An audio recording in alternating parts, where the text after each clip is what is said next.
Students, मैंने आपको chapter 2 class 11th biology के बारे में चर्चा चल रही थी। इसमें मैंने आपको बताया था कि व्हिटेकर ने 5 जगत में जीवों को बांटा। पहला जगत मोनेरा, जिसके बारे में मैं बता चुका हूँ। मोनेरा वे जीव होते हैं जो प्रोकैरियोटिक कोशिका के बने होते हैं और एक कोशिकी होते हैं, उनके बारे में चर्चा हो चुकी है। दूसरा जगत है प्रोटिस्टा। प्रोटिस्टा वे जीव होते हैं, इसमें रखा गया है उनको, जो एक कोशिकी होते हैं लेकिन यूकैरियोटिक कोशिका के बने होते हैं। तो प्रथम ये जीव हैं यूकैरियोटिक कोशिका के, इसलिए इनको प्रोटिस्टा कहा गया। अब इस ये जो प्रोटिस्टा शब्द है वो हैकेल नामक वैज्ञानिक ने दिया। हैकेल ने बताया कि जिन जीवों में एक कोशिकी हैं और यूकैरियोटिक कोशिका के बने हैं उनको प्रोटिस्टा कहा गया। इन प्रोटिस्टा के क्या महत्व हैं, आप इसमें हम एक एक करके आपको चर्चा करेंगे। देखें तो प्रोटिस्टा को बांटा गया है कई समूहों में: क्राइसोफाइट्स, डायनोफ्लैजेलेट्स, यूग्लिनाइड, स्लाइम मोल्ड्स और प्रोटोजोआ। इन 5 समूहों में बांटा गया है। प्रथम समूह है क्राइसोफाइट्स। क्राइसोफाइट्स की देखिए विशेषता क्या होती है कि ये जलीय होते हैं और स्थलीय होते हैं। ज़्यादातर जीव समुद्र में या अन्य जल स्रोत में, तालाब में, झील में पाए जाते हैं, लेकिन कुछ जीव स्थलीय भी होते हैं। दूसरी विशेषता क्या है कि इसमें 2 प्रकार के जीव आते हैं, एक डायटम्स होते हैं, एक डेस्मिड्स होते हैं। ये जो डेस्मिड्स होते हैं इनको गोल्डन एल्गी कहते हैं, क्योंकि ये गोल्डन कलर के होते हैं। गोल्डन ब्राउन कलर के होने के कारण डेस्मिड्स को हम गोल्डन एल्गी कहते हैं। अब जो डायटम्स और डेस्मिड्स, क्योंकि डेस्मिड्स गोल्डन ब्राउन कलर के होते हैं, इसलिए जहाँ पर जिस समुद्र में पाए जाते हैं इनको जेवल्स ऑफ द सी कहते हैं। समुद्र का ये जेवल्स हैं, ये आभूषण हैं, क्योंकि इनके वजह से समुद्र की सुंदरता बढ़ जाती है। वो सुनहरे कलर के दिखाई देते हैं जिस एरिया में पाए जाते हैं, इलाके में पाए जाते हैं, इसलिए इनको कहते हैं जेवल्स ऑफ द सी।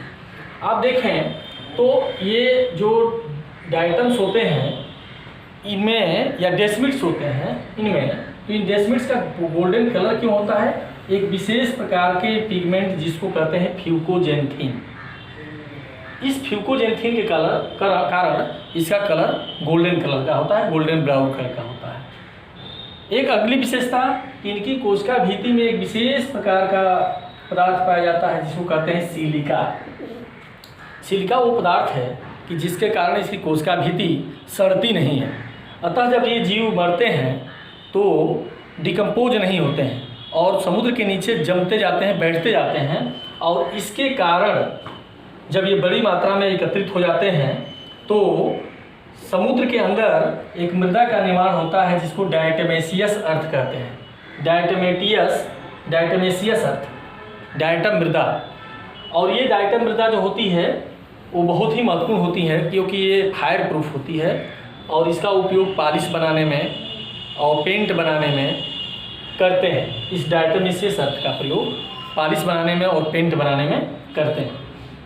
तो ये अगली विशेषता देखें तो ये डायटम्स जो होते हैं इनका शरीर 2 कवचनुमा संरचना से बना होता है। कवचनुमा संरचना का मतलब ये है कि जैसे लगता है साबूदानी, आपने देखा होगा, इस साबूदानी जैसे 2 ढक्कन जैसा होता है और इस 2 ढक्कन जैसे संरचना से इसका शरीर इस तरह से बंद होता है, इसी में बंद होता है। तो ये 2 ऊपर वाले को इपिथीका और नीचे वाले को हाइपोथीका कहते हैं, इसके बीच में बंद रहता है। तो इनका शरीर 2 ढक्कनुमा संरचना से बना होता है। आगे आप देखें तो जैसे कि हमने बताया कि मरने के बाद ये सड़ते नहीं हैं, अपघटित नहीं होते हैं, अर्थात समुद्र के तल के नीचे जमा होते जाते हैं, क्योंकि इनमें सिलिका पाया जाता है, इसलिए सड़ते नहीं हैं। एक विशेषता ये भी जान लें, आप पूछा था इसी बार नीट में कि पृथ्वी पर सबसे बड़ा उत्पादक कौन है, यानी भोजन बनाने वाला कौन है। तो सबसे बड़ा उत्पादक हरे पौधे होते हैं, लेकिन हरे पौधे में सबसे बड़ा उत्पादक कौन है? तो ये डायटम्स जो होते हैं वो पृथ्वी पर सबसे बड़े उत्पादक होते हैं। तो आप देख लें तो ये सभी गुण ये डायटम्स पहला है क्राइसोफाइट्स के हैं, जिसमें कि ये डायटम्स और डेस्मिड्स आते हैं। फिर आगे तो आपको प्रोटिस्टा में एक क्राइसोफाइट्स थे, उनके बारे में बताया था। डायनोफ्लैजेलेट्स के बारे में बताने जा रहा हूँ। डायनोफ्लेजेट्स क्या होते हैं, तो ये ज़्यादातर जलीय होते हैं और जलीय में भी समुद्र में पाए जाते हैं, अधिकांश समुद्र में पाए जाते हैं। इनकी स्थिति ये है कि इनका जो शरीर होता है काफ़ी छोटा होता है और कवचनुमा संरचना से ढका होता है। इस कवचनुमा संरचना से ढका होता है, इसमें 2 फ्लैजेला होता है, बाइफ्लैजेलेट होते हैं, 2 फ्लैजेला होता है। एक फ्लैजेला ये ट्रांसवर्स होता है और एक हॉरिजॉन्टल होता है। एक सीधा छोटा वाला फ्लैजेला होता है और एक खड़ा होता है ऊपर की तरफ, एक बड़ा सा फ्लैजेला होता है। तो 2 फ्लैजेला होते हैं। ये बहुत बड़ी विशेषता है इस समूह के जीवों की, छोटा वाला फ्लैजेला और ये बड़ा फ्लैजेला। छोटा वाला ट्रांसवर्स रहेगा और ये हॉरिजॉन्टल रहेगा। दूसरी चीज़ क्या है, तो आप देखें कि इनका शरीर जो है कवचनुमा संरचना से ढका होता है। ये कठोर एक संरचना होती है, इसी के अंदर इसका शरीर बंद रहता है। अगला देखें तो इसका रंग कई रंग का होते हैं, ये नीला होते हैं, भूरे हो सकते हैं या पीला हो सकते हैं, कई कलर होते हैं क्योंकि इसमें कई प्रकार के पिगमेंट पाए जाते हैं, वर्णक पाए जाते हैं, जिसके कारण इनका रंग विभिन्न प्रकार के होते हैं। इसमें अगला देखें आप तो बहुत ही इम्पोर्टेंट एक आता है टॉपिक है, रेड टाइड किसे कहते हैं। रेड टाइड, तो रेड टाइड क्या है कि जब इस समुद्र में बहुत ज़्यादा पैमाना पर पाए जाते हैं, ख़ास तौर से एक आपका है ग्लाइओलॉक्स, ये जो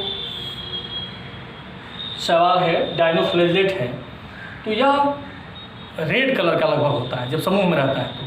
तो बड़े पैमाने पर जिस इलाके में समुद्र में पाया जाता है उसका रंग लाल दिखाई देता है, इसलिए इसको रेड टाइड कहते हैं समुद्र को, उस भाग को। और होता क्या है कि यह जो टॉक्सिक सब्सटेंस होते हैं, टॉक्सिक सब्सटेंस विषैले पदार्थ को छोड़ता है। इस विषैले पदार्थ के कारण जो जीव जंतु वहाँ पर पाए जाते हैं वो मरने लगते हैं और बहुत बड़े पैमाने पर जीव जंतु जो पाए जाते हैं उस इलाके में वो मर जाते हैं। एक प्रकार से उनके लिए कब्रगाह सिद्ध होता है वो रेड टाइड।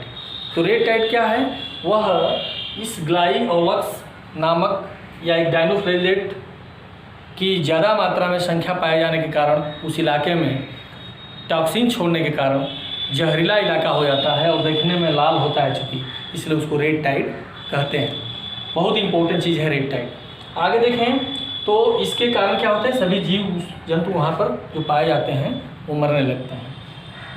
इसके अलावा एक फायर ऑफ द सी भी इसको कहते हैं। फायर ऑफ द सी क्यों कहते हैं, क्योंकि जिस इलाके में ये बड़े पैमाने पर सवाल होते हैं डायनोफ्लेजेलेट्स, उस इलाके में जैसे लगता है कि लाल, जैसे जो ज्वाला निकलता है, आग जलती है तो ज्वाला निकलता है, उस तरह की ज्वाला जैसी वहाँ दृश्य दिखाई देने लगता है।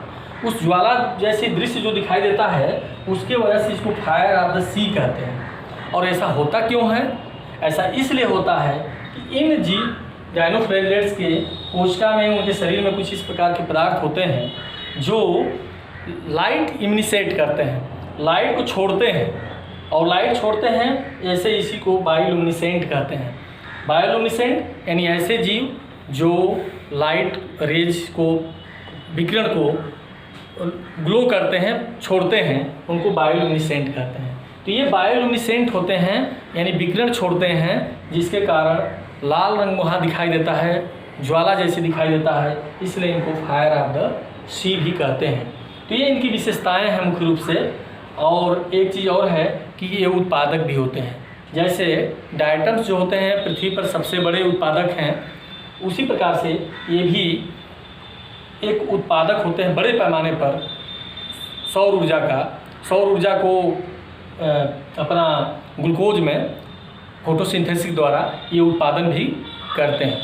तो जो प्रोटिस्टा का 2 ग्रुप हो, एक डायनोफ्लेजेलेट और एक क्राइसोफाइट्स के बारे में आज हमने चर्चा किया है।